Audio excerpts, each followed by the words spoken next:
I'm going to be reading about Jackson Robinson and the Integration of Baseball by Scott Simon.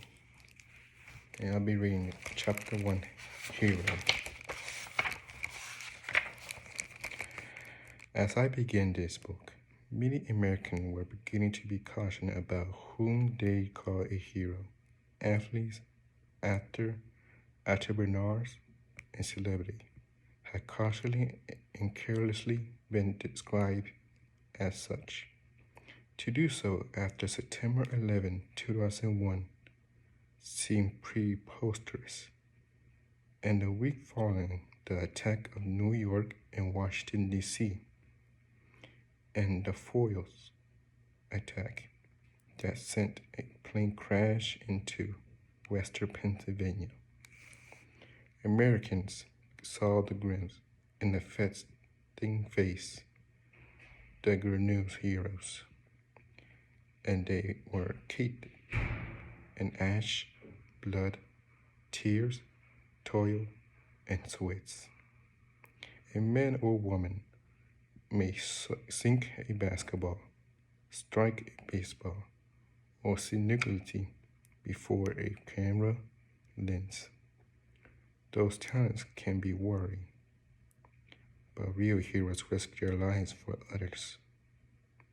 My wife and I were crossing Midtown Manhattan about 3 weeks after the attack and saw the assemblage of bored soldiers in blue uniform with red patches standing outside the entrance to the church. The men and women talked softly. A black car trimmed through motor softly.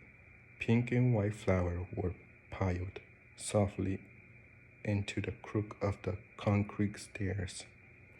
It was the funeral for New York firefighters. We went inside, and partially, and then stayed. Decently,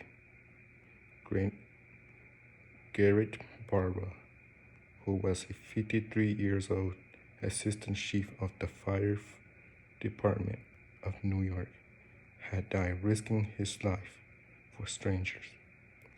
It did not seem strange. In fact, it seemed important to make a seat amid some for the men and women who have loved him. They wore blue uniform, thick soled black shoe, and red eyes. Major Gualina got up to speak, a gravely voiced man in a gray suit, who also had red eyes. It was Major Guanley for funeral service of the day. Your father, he said to Garrett Barber's son and daughters, used his great gift of courage to serve others. The name he gave you, he continued in a brute tone of a commandment, is now a permitted part of his history of this city. And now I would like everyone here to stand and express their appreciation of your father. We stood, cried, and clapped our hands until our palm burned like our eyes. Then we applauded some more.